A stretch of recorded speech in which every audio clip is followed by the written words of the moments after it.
Hello, friends. This is Dave Hurwitz, executive editor at ClassicsToday.com, here with the greatest recordings ever. And today, we're talking about Mendelssohn's Midsummer Night's Dream incidental music. And believe it or not, one of the greatest recordings ever of this particular work. There are several, let's face it. And this is the more or less complete standard stuff. That is with the songs and the chorus, but not with every single twidget of melodrama and fidget and thingy and sniggle and all the other things. The greatest recording ever, I was getting distracted there, is this one. Franz Brüggen with the Orchestra of the 18th Century on Glossa. Yes, there are great recordings of this on period instruments. And it's important to stress that because there have been recently some unbelievably stupid and ugly recordings on period instruments. Actually, there's another one besides this. It's very, very good, which one of you mentioned when we were dismissing the Freiburg Baroque Orchestra and Heras Casado performance, which is just on Harmonia Mundi. That one is also on Harmonia Mundi. It's Philippe Herreweghe. Herreweghe did a beautiful performance with the Orchestra of the Champs-Élysées. It's possible. It's really possible. What it requires is basic musicality. Yes, basic musicality. Paying attention to balances, to sonorities, to timbres, to accent, to pacing, to phrasing. All of the things that would have been absolutely the same in Mendelssohn's day as they are in our day today, because they are objective measures of musical quality.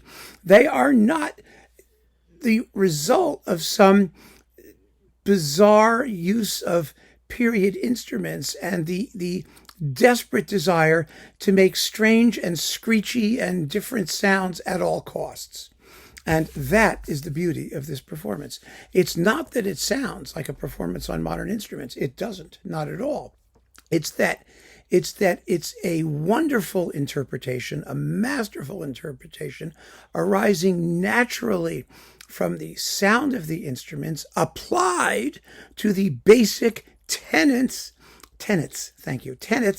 of musical quality. Yes.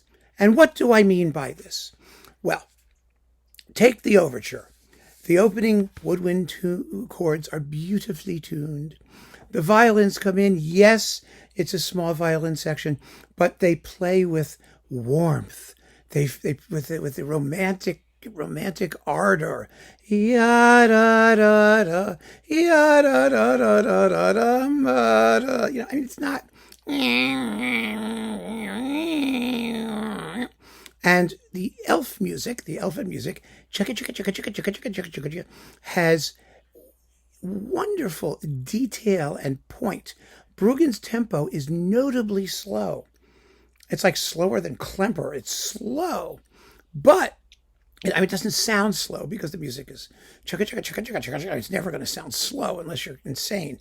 But it has articulation, and it doesn't sound like this strange, blurry, anemic buzzing that we got from Heras Casado or Forget Saval. No, it has detail, and it makes you want to listen.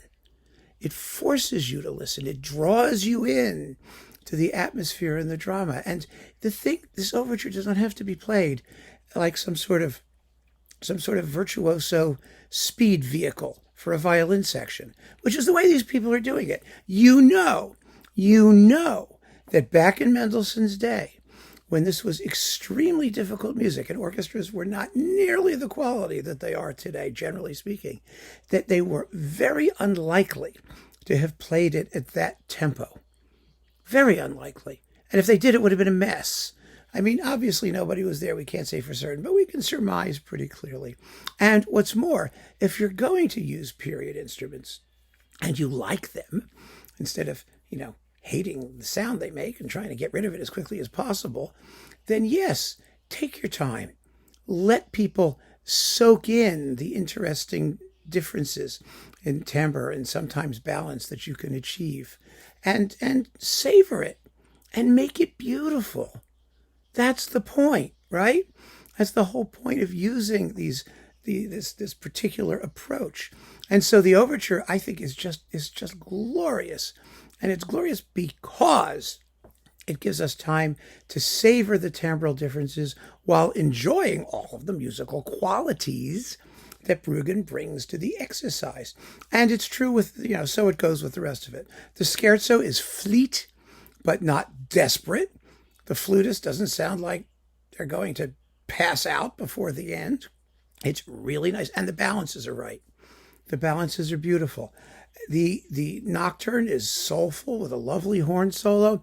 The wedding march. Oh, the wedding march. The wedding march is absolutely splendidly pompous.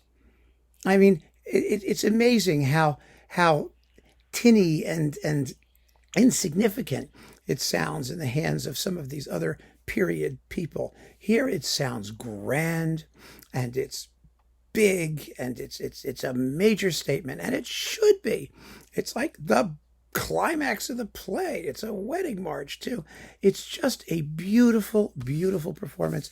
It's recorded in a big, warm acoustic, which allows the strings to really bloom, and you don't ever feel that they're too scruffy. I mean, I assume they're using a little vibrato. I don't know. You don't care. You don't notice. And you shouldn't notice. You shouldn't be listening to a string section and be saying, oh gosh, they sound like they're on their deathbed, tubercular strings. It's ridiculous. Absolutely ridiculous. So it does not sound consumptive. They sound lovely. The woodwinds sound lovely. Everything blends when it's supposed to blend. It's clear when it's supposed to be clear.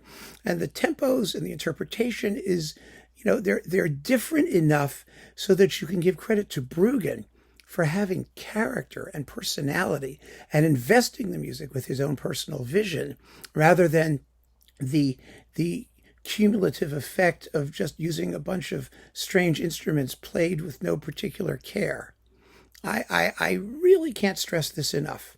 At the end of the day, what matters is musicality. It doesn't matter what instruments you use. I mean, using different instruments should be maybe 5%, 10% of the performance. All the rest comes down to the musicianship at hand in the ensemble and the vision, hopefully a good one, the interpretation of the guy in the podium, the conductor. And that's what you get here. So if you want to hear wonderful period instrument Mendelssohn, give this recording a shot. You will be very, very happy that you did. And it will clarify, I think, this whole discussion about what happens on period instruments and why they can matter and why most of the time they don't. So there you have it. One of the greatest recordings ever. Keep on listening, friends. Thank you for joining me. Take care.